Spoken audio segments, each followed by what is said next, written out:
Nemôže len tak hoci kto má doma nejaký televízor, a malú kamerku sa tváriť, že on bude teraz veľký novinár a bude chodiť po národnej rade. Však sú štandardné médiá, bulvárne médiá. Ja mám právo a dávam tu moje rozhodnutie Európskeho súdu pre ľudské práva povedať svoj názor na médium.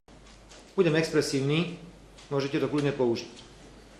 Len idiot môže na prvú stranu napísať, že kvôli svetovej kríze prichádzajú stovky ľudí o prácu, a na druhej strane len idiot môže napísať, že Fico naháňa kšeft GNT vo Vietname.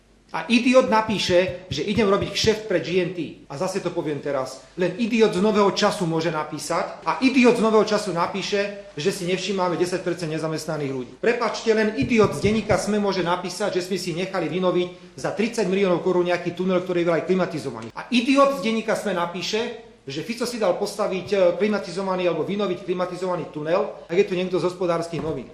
Len idiot môže napísať, že stopa vedie k Ficovi, lebo ľudia na Slovensku strácajú prácu. Len idiot zo SME môže povedať, že som staval ambasádu v Bielorusku. Hulváckým, idiotským spôsobom atakujete vládu Slovenskej republiky. Klamstva, klamstva a klamstva. My nemáme žiadny dôvod odpovedať na vaše otázky, takže môžete dať otázky, ak nikto vám na ne neodpovie. Ďalšiu otázku, nech sa páči. Ste idiot. Sa páči, Janka. Denník SME, už sa konečne spamätajte, prosím vás. To, čo robí denník SME a to, čo robí denník Pravda, je hanebné. To, čo robia tieto dve médiá, je niečo, čo nemá obdobu v slovenskej žurnalistike. Som tu a som pripravený s vami bojovať od rána do večera. Mienkotvorné denníky SME a Pravda klamú od rána do večera. Ja už naozaj neviem, čo mám s týmito vecami robiť, pretože to sú brutálne veci, ktoré sa objavujú v týchto novinách. Ste diletanti. Ste neuveriteľní diletanti, podvodníci a klamári SME takého rozsahu, aký som v živote nevidel. V živote nevidel. A môžete sa hanbiť, pán redaktor, a som zvedavý, čo s tým urobíte. Som veľmi zvedavý, čo s tým urobíte. Všetci tvrdíte, že na Slovensku je ohrozená sloboda tlače. Žiadna sloboda tlače nie je ohrozená. Voči denníku SME ide celý rad súdnych žalôb, pretože inak to nejde. Inak to bohužiaľ nejde. Môže sa denník SME spýtať? Môžete, ale viete, aká by odpoveď. Ešte raz prosím, denník Pravda, SME a TA3 nech prestanú pôsobiť ako prostitútky. Pán kolega, trvám na tej prostitútke. A dajte to na prvú stranu. A trvám to predovšetkým, pokiaľ ide o denník SME. Lebo to, čo vy robíte vo vašom denníku, vy už nie ste opoziční, ste absolútne protivládny denník.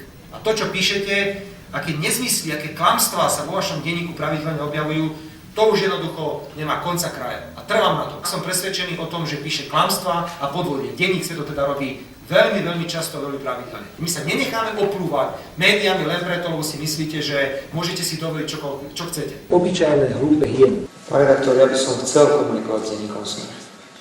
Naozaj by som chcel. Ale vy ste obyčajní podvodníci, nenevajte sa. A hovorím to s plnou vážnosťou, s plnou zodpovednosťou, nie som ani momentálne v nejakom stave nahnevania sa. V jednom kuse sa podplavujete na Smere, na predsedovi vlády, na predsedovi strany Smer sociálna demokracia. Pre mňa ste obyčajní podvodníci to, čo robíte, takže ja nemám žiadny dôvod na vaše otázky odpovedať. Ja sa s vami určite rozprávam, pretože to, čo vy strájate, to, čo robíte, to je koniec sveta. Nebol dobrý? Toto bol rozhovor. Trápka? Toto bol veľmi trápne, že ste to neradi.